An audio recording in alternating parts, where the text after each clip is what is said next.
Our scripture reading this morning is from Deuteronomy 32. Deuteronomy 32, verses 18 through 20. You neglected the rock who begot you and forgot the God who gave you birth. And the Lord saw this and spurned them because of the provocation of his sons and daughters. Then he said, I will hide my face from them. I will see what their end shall be. For they are a perverse generation, sons in whom is no faithfulness. This past week, we've heard several phases bannered about, perhaps not even knowing what they meant, but stunned by the reaction that they evoked in many people. An empty barrel makes the loudest noise. You probably heard that several times on the news this week. It was a statement that drew claims of racism. Actually, the statement originated with the great Greek philosopher Plato. And he says empty vessels make the loudest sounds. Those that had the least wit are the greatest babblers.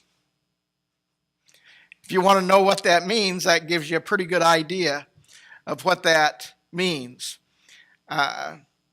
Perhaps a statement about a certain member of the House of Representatives is true not only of her, but about a lot of our legislatures, especially those that get notoriety because they always are on the news.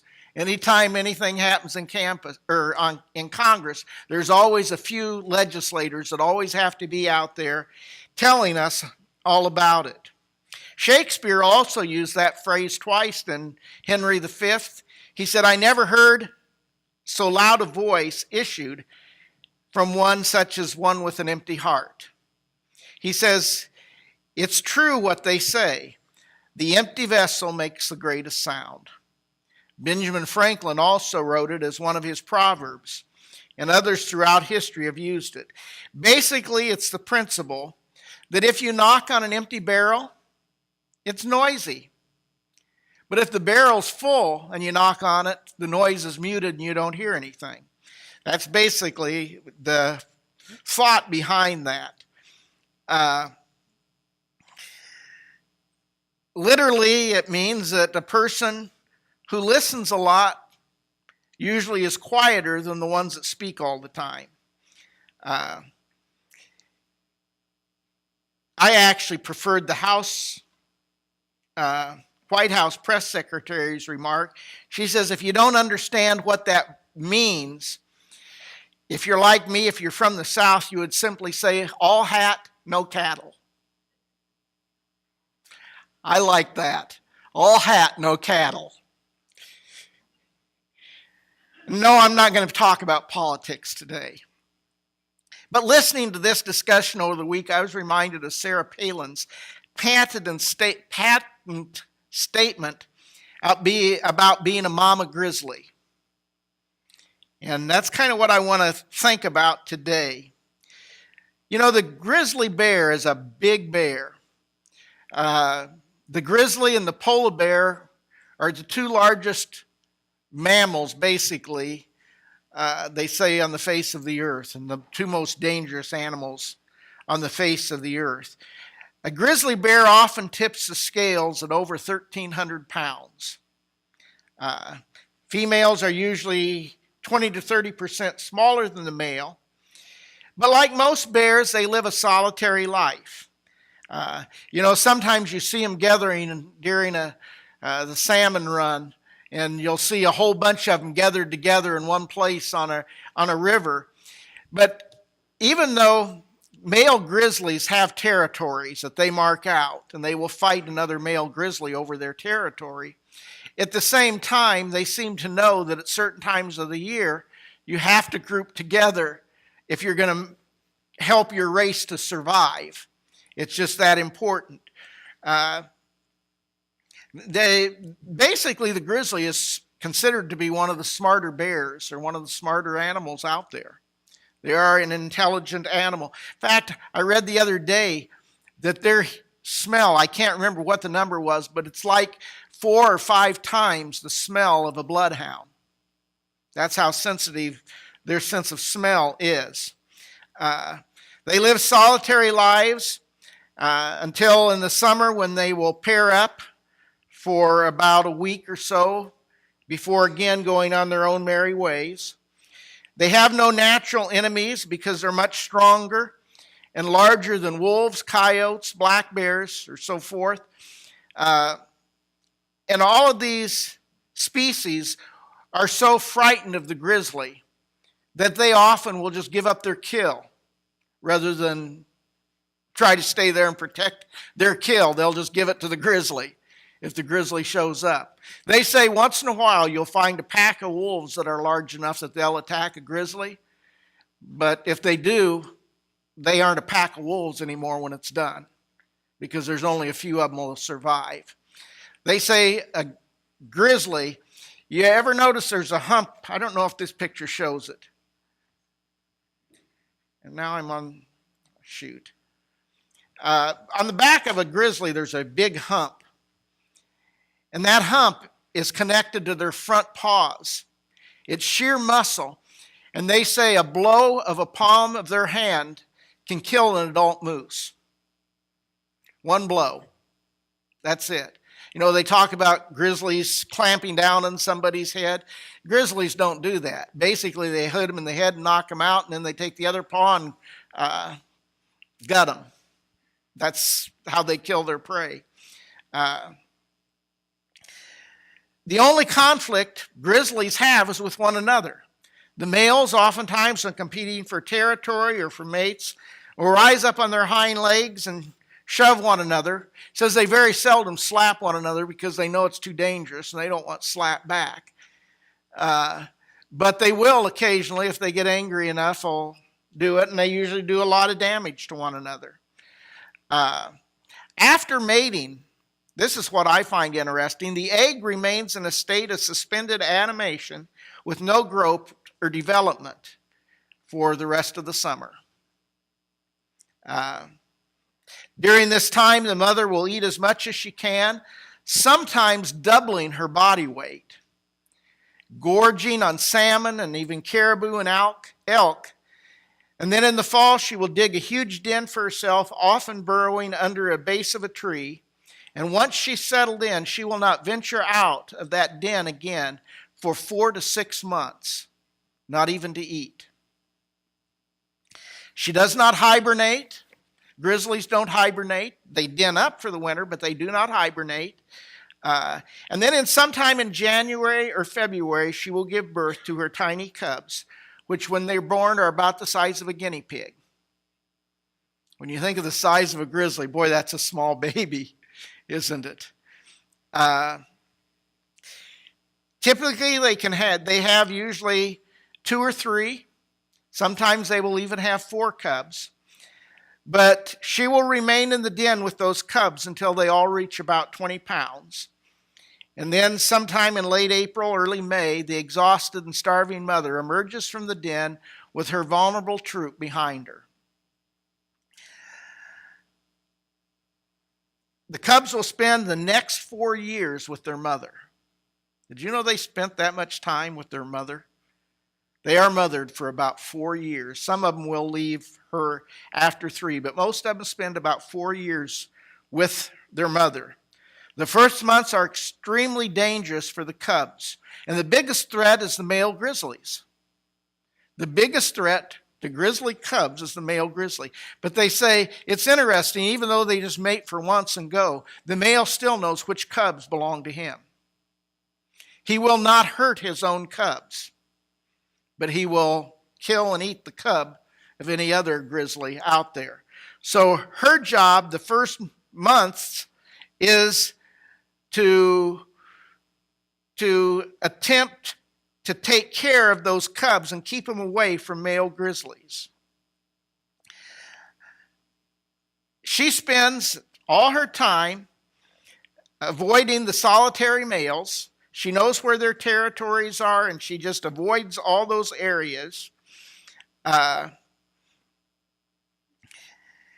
And And she also knows their male's habits, and she keeps away from those. She just avoids them as much as she can.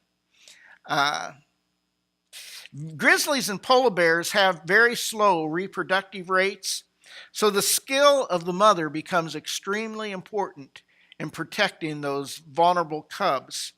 And they say the maternal instinct is very strong, and mother grizzlies will just shower their cubs for those 4 years with love and affection. When confronted, a mother grizzly is fearless in defense of her cubs. That alone will drive a lot of adult males away from her. She may be 20% smaller or 30% smaller than they are, but when she rises up on her back legs, she's 6 foot tall too, and can weigh 400 pounds, but that's 400 pounds of angry mother grizzlies. A mama grizzly bear is nothing to mess with. He knows that he may be able to get her cubs by fighting with the mother grizzly, but he knows that she will fight to the death. And by her fighting to death, she'll probably do him a great deal of harm too. So a lot of times a male grizzly in the face of a mother grizzly that's angry will back down and turn and walk and go the other way. I read recently, or had a guy tell me recently, that if a black bear is angry at you, they'll kill you just for the fun of it. But they say a grizzly bear, the only time they really get aggressive towards human beings, well, when food is involved, they might a little bit. But usually it's when you cross and get around a mother grizzly with her bear. That's where most grizzly deaths takes place. Is you get between a mother grizzly and her cub and you're in trouble. That's how strong their maternal instinct is. We're going to come back to that in a little bit. But like the grizzly, the human species, mothers also have a maternal instinct, an instinct that drives her to love and protect her young. Mothers are much more, a lot of us as husbands think we're very protective of our children, but mothers are much more protective of our children than we are as fathers. That's just a simple fact.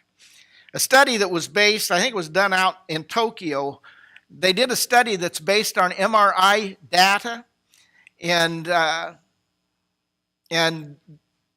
shows how this instinct probably is hardwired into a mother's brain.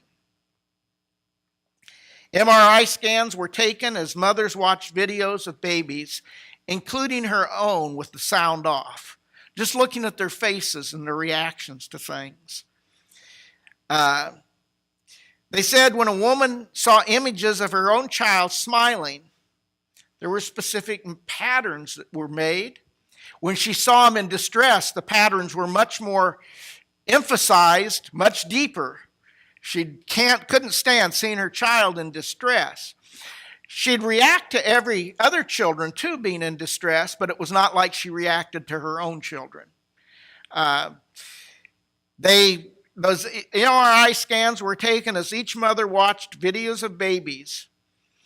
And the scan suggests that there's particular circuits in the brain that are activated when a mother distinguishes the smile and the cries of her own baby. The fact is, a woman's response, responding more strongly to a child's crying than to them smiling, it says, seems to, and I quote this, to be biologically meaningful in terms of adaptation to a specific demand associated with successful infant care. Most of us, I think, do recognize and realize the importance of our mothers in our lives. You know, a child's first instinct usually when they get hurt is to run to mom. Dad might say, well, let me see if I can help you. No, I want mom. That's a response. I've seen it before. I saw it in our own family. When a child gets hurt, mom Dad was probably better at bandaging, but it was always Mom we wanted. I remember growing up, that's the way it was in our household. Dad was the one that picked the slivers out. Dad was the one that fixed the cuts and bandaged them and put iodine on them, which Mom may have not been able to hold us long enough to get the iodine on. But I don't know. Your kids don't have to have that today. You've got all these antiseptics that feel good when it goes on a cut. When they used to put iodine on, it stung like the dickens. And you'd walk around and you'd start trying to blow on it, and your dad would grab your hand and says, "You can't blow on it, you'll get germs in it." And so you were supposed to walk around with it stinging like the dickens for a long time. But the fact is, most of us want to go to our mothers when we're struggling and when we have problems. And I said, even as we grow older, a lot of times it's Mom we end up talking to rather than Dad about our problems and the things that are going on in our lives. That maternal instinct, I think God hardwired into our brains. It drives our mothers to want to defend and protect their children from dangers. And so this morning we want to look at several scriptures that speak of God in terms of being a mother. Now, how often do we think of God being a mother? Not very often. We know He's a father. He's male. But yet, at the same time, He has those same mother instincts that He puts into a mother. That's part of who He is. We know God is male from the fact that He made Adam first, and then He made the woman out of a man, and Eve was created to be Adam's helpmate. But that did not negate God's maternal feelings for His creation. I want you to stop and think about just that fact for a while. You know, in the meetings, or in the Bible, it talks about when we become married, when two people come together, the two become one. We talk about that a lot in wedding services, the two becoming one.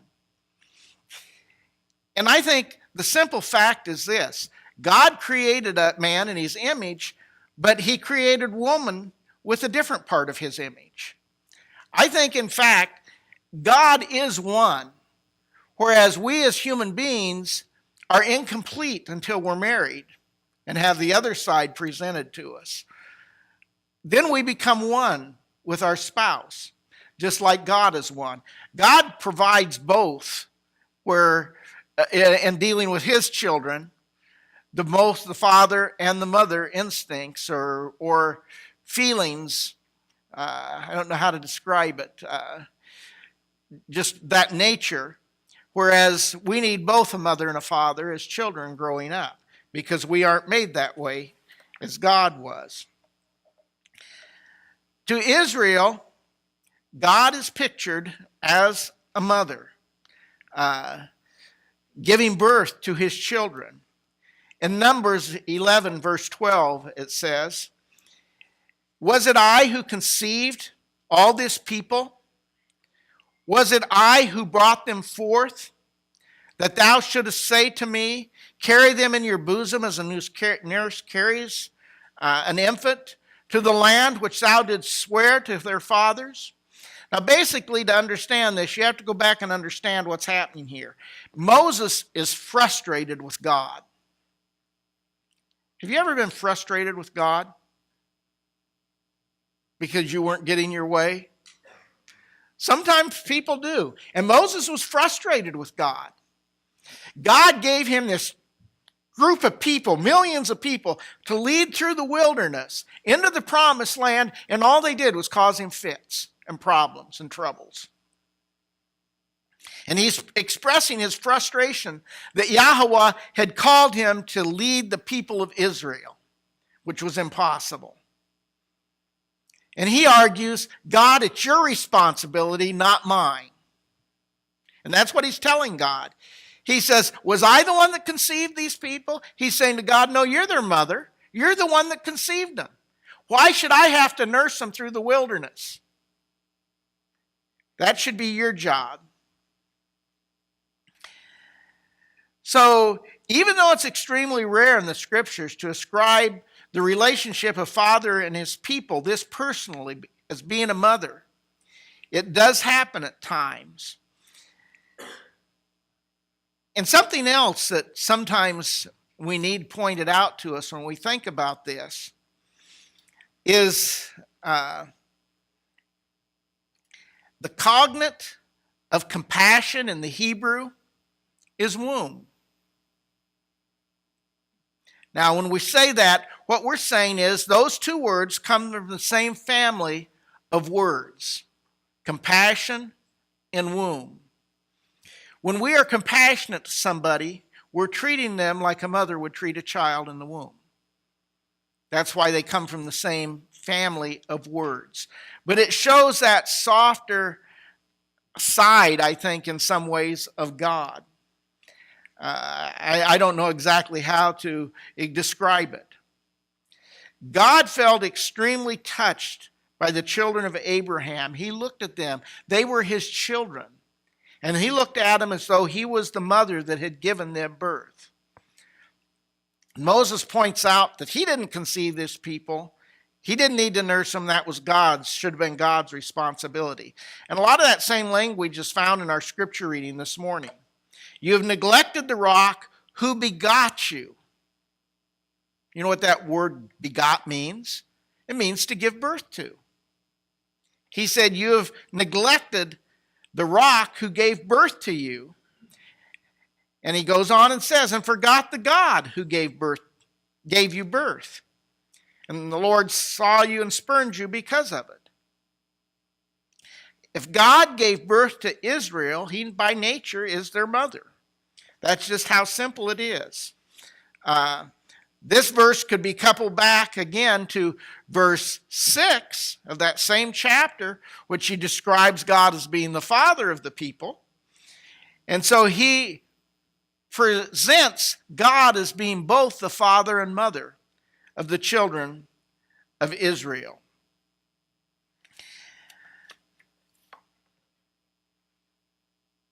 God is also pictured as giving birth to individuals. Of course, this is not personally done. You're not going to see a man giving birth like a mother does. But he pictures him as giving birth to individuals and being involved personally in that birth. It's clear, I think, from the scriptures that he's the one that forms us in the womb. There's verses in Psalms and Genesis, Ecclesiastes, Isaiah, and Jeremiah that all speak of God creating us in the womb. For example, Psalm 139:13 says, for thou didst form my inward parts. Thou didst weave me in my mother's womb. God being personally involved in the formation of that child. Those are familiar words that we've used a lot on Life Sundays. Words that expresses God's maternal love for us because we are part of his creation. Genesis 29 says, just as you do not know the path of the wind and how the bones are formed in the womb of the pregnant woman, so you do not know the activity of God who makes all things. God is the one there in the womb that makes things. Isaiah, I skipped Genesis. It speaks of God opening and closing the womb. That was Ecclesiastes. Isaiah 49:5 and Jeremiah 5:1-5 both speak of the prophets being called before God formed them in the womb. Again, it's the same idea. I think it's interesting how he describes him in... Now, what did I do? I missed a couple of scriptures. Put in an extra one, something. How God describes in Psalms 22:9, he describes God as a midwife. You ever stop and think about that? It says, yet thou art he who didst bring me forth from the womb. Thou didst make me trust upon thee upon my mother's breast. Job, I thought I had... I've got to see if I can find out where. Okay. By the way, That's a picture of a grizzly that was taken in 2010 in Denali National Park. That's when we were on vacation. And by the way, the one thing that teaches you, if you go to and want to take good pictures of animals, this is blown up about 3 times its normal size. We didn't get that close to them. You need a long-range lens on your camera, 600 plus, if you really want to do a good job of taking pictures in Denali. But we sat and watched this animal for what, probably, Paula, 20 minutes or so. Gorgeous animal. It was just eating things off the dust. This is a small grizzly, because if you get into Denali Park, you're talking about a different grizzly than you're talking about on the coast. In Denali Park, their main food is berries and vegetation. That's what the grizzlies in Denali Park eat. In that area, the inward part of Alaska. On the edges, their primary food is fish. And so they grow much bigger because there's more nutrition in fish than there is in berries. And a full-grown grizzly male wants about 150 pounds of food a day to live. And it's easier to get that in fish than it is in berries. But that's a picture that we took in Denali Park back then. Just magnificent animals. I wished I could have got the picture of the grizzly that had the 2 cubs, but they were kind of back in the brush and you could just get a flash of them now and then. However, if I catch up here now, if you go, did I put these down? No. If you go to Job 10:18, Psalm 71:6, Isaiah 66:9, also speaking God in the manner of him being a midwife and bringing forth a child from the womb. But you have a lot of descriptions in relationship to motherhood, descriptions of God. Remember when I told you that grizzlies shower their cubs with love and affection? And they're willing to fight even for the death of those cubs. When we think about that, we need to stop and think about that's how God feels about us. God is willing to go to the ends of the earth to save us. That's why he sent his son to die for us. He is just as I want to say instinctively, but it's part of his nature. His nature is to try to save us. And he wants to do that with everything that he has.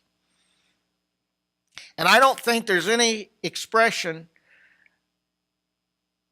other than the giving of his son Jesus Christ. There's no expression that is greater than the expression of God's love, of affection that's found in 4 verses in Isaiah 49, verses 15 through 18. It's a little bit, and it's just as moving as Elizabeth Barrett Browning's celebrated sonnet, where she says, "How do I love thee? Let me count the ways." Well, basically, in this passage, the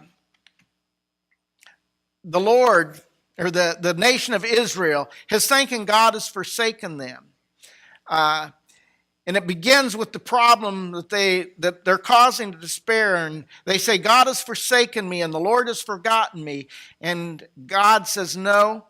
And in verses 15 through 18, he says, count the ways I love you. And he gives them ways that he loves them. In Isaiah 149:15, it says, can a woman forget her nursing child and have no compassion on the son of her womb?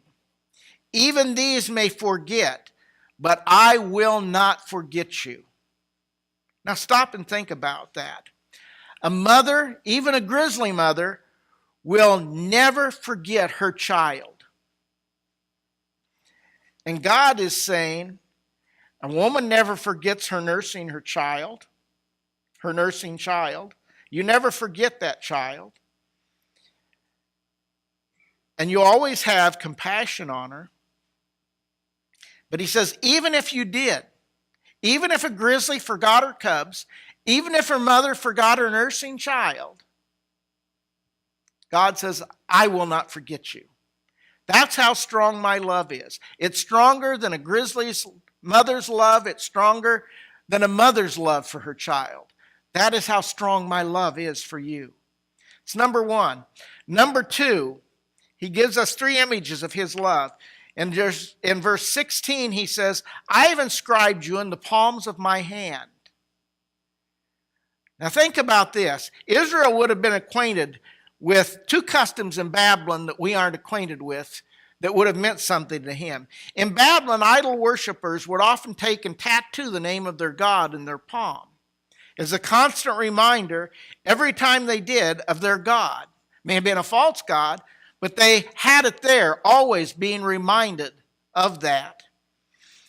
And they've oftentimes in the Babylonian culture, young men would inscribe the name of their beloved in their palms to remind them and to be a symbol to them of their faithfulness. So they'd write their lovers or their beloved's name on the palm of their hand, and whenever they did anything, they looked at their palm and they were reminded of their love for their spouse. And so they stop and he says, God has taken and written your name, Israel, across his palms. Of course, he was speaking it specifically to Israel. And that would have had great meaning and comfort the children of captivity. Knowing that God would never forget them, he could not forget them because their names were in his palms. And that's our image that we should have of God also. God will never forget us. He will never abandon us because our names are written there. And he sees them all the time. And lastly, we have an image given in verse 18. It says, lift up your eyes and look around. All of them gathered together, they come unto you. And as I live, declares the Lord, you shall surely put all of them as jewels and bind them on as a bride. Basically, the picture's a little different when we have a wedding. But I always think it's interesting to look at a bridegroom's face as he's standing up in front and as he sees his bride come down the aisle. There's just something in his eyes, on his face, that you see, a love that shines through. It says, lift up your eyes and look around. See that love that bridegroom has. Here it says the bride has as they watch the bridegroom come up the aisle. It's a little different picture, but it's that same picture. And the same thing you can see of a bride. As you're standing up in front, if you're doing a wedding, you can see that look on a bride's face when she starts forward and sees him as she turns the corner. And as they see one another, there's just something that's there, an exchange, a love that's there. He says, look up and anticipate your bridegroom coming. Quit having your heads hung down and not worry. Look for your bridegroom to come. And he says, you'll see the signs and bind them all as jewels on you as a bride.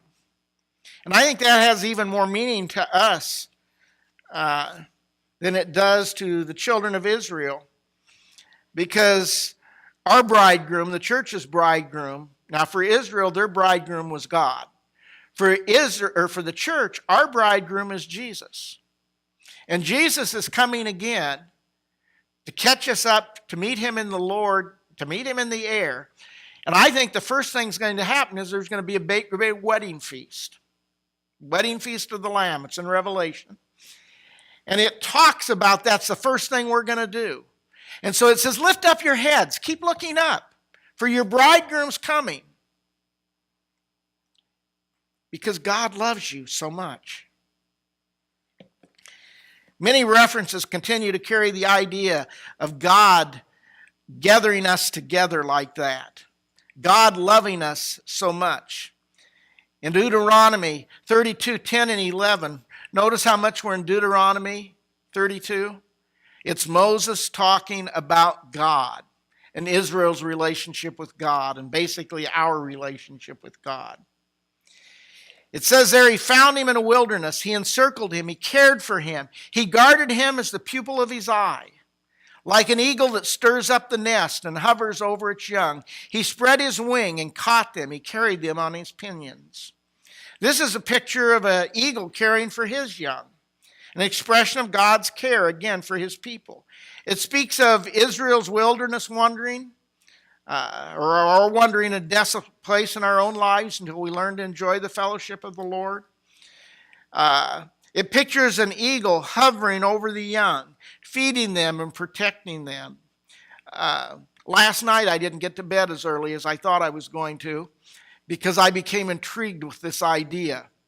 And so I was watching cans of eagles' nests for an hour almost, and watching the young grow up and watch the fledglings as the mother would keep pushing them and how they would exercise their wings as they would hop around the nest and flap their wings. And it was just interesting to me to watch that.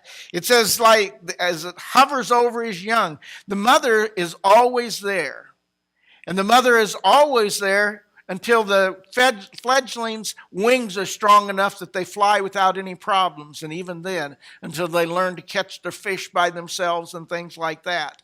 The mother is always there. And usually the father of the eagles, too, take a lot of good care, especially the bald eagles and the golden eagles.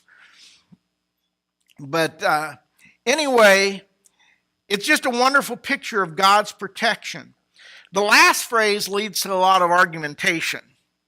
It says he spreads his wings and caught them, and he carried them on his pinions. And that, most people say, well, an eagle can't carry another eagle on its back. It's just that simple. So he says they don't do that. And yet we have all kinds of pictures down through, or not pictures, we have all kinds of testimonies down through history of people that have seen a mother eagle as the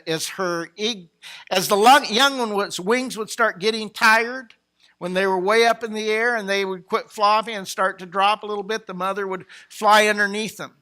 And whether they actually lit on her mother's back or whether it was just her body being underneath them that gave them comfort and helped them fly, we don't know. I don't know that, and I don't know if it's important. But basically what's important is realizing that just as, and others have said they've seen eagles as the young was learning to fly and was struggling to get the movements right, you'd see a mother come up next to him and bump one of their wings with her wings to show them how to do it. It's just the idea of how the mother eagles care for their young, and I think that's just a beautiful picture. There's a lot of references that carry that idea elsewhere. For example, in Ruth, behind again. In Ruth 2:12, it says, "May the Lord reward your work and your wages be full from the Lord, the God of Israel, under whose wings you come to seek refuge." I think that's an interesting thought. But I think there's another one that's in Psalms 91, 3 and 4. But I think one of the most interesting ones is the one in Luke. And I like this one because I've watched this very thing take place. It says, O Jerusalem, the city that kills the prophets and stones those that sent her, how often have I wanted to gather your children together as the hen gathers her brood under her wings, and you would not have it. Behold, your house is left to you desolate, and I say unto you, you shall not see me until the time comes when you shall say, Blessed he who comes in the name of the Lord. Now, I don't know whatever possessed my father when we were in Nebraska to come up with the ideas that Bantam chickens would be the ideal pets for his children. But he did. We built a fence and we had Bantam chickens. I think he thought they would teach us responsibility because we had to carry them. Care for them. We had to go out and feed them and water them before we'd go to school in the morning, and in the winter bust the water out and get them warm water, and all these things. We had to take care of them. We had to go in. They would produce eggs, and I think Dad was thinking, hey, cheap eggs. Not as good as Lee, but cheap eggs. And so we had Bantams. And by the way, it would have been easier to buy eggs and to try to gather eggs from Bantam, because their roosters get involved when you walk into the coop. And I don't know if you've ever seen a Bantam rooster, but they have tremendous claws on their legs. And I mean, they would fight you for the eggs. You'd come out of there with scratches all over your hands and your arms. Maybe Dad was teaching us what it was like if in the world around us. I don't know.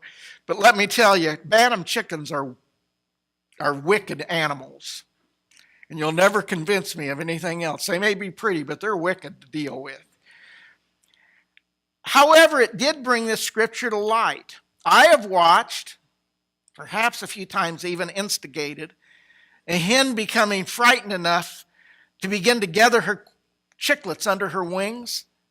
It's fun to watch. It really is. She's got all these little chicklets running around, and she's frightened for them, and she'll reach out with her wings, just as it's in that picture, and she'll start pulling them in underneath her body.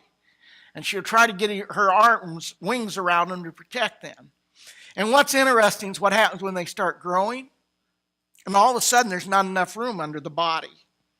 And so she'll be gathering them, and they'll be popping out here, and she just fights to keep them underneath. And she'll do that even if an animal like a cat has got into the coop and is after her as much as he is the chickens. She will gather those chickens and protect them with her life. And God says, that's what I want to do with you. I want to be that mother that is bringing you under my wings and protecting you always. But like a lot of others, sometimes we're saying, not so much so. We don't need that. We've grown up. I think that struggle that the hen has is a struggle sometimes that God has trying to keep us in control as we get too busy running around to let our mother control us anymore. So to help us better understand God, God has his servants portray him as a mother, illustrating his constant care and protection of his people. If you think a grizzly is a wonderful mother, and the grizzlies are wonderful mothers in caring for their babies, they aren't wonderful mothers if you meet them and get between them and their cubs. They aren't wonderful to you, but they're wonderful to their cubs in protecting them. They're loving and nurturing and willing to die for them. And think how much more God is willing to fight for us, to draw us into an intimate relationship with him. Willing enough that he gave his son to die for us. That being the case, who would not want Yahweh, the most powerful thing in existence today, more powerful than any atomic bomb? Who would not want Yahweh to be on our side as a close personal friend?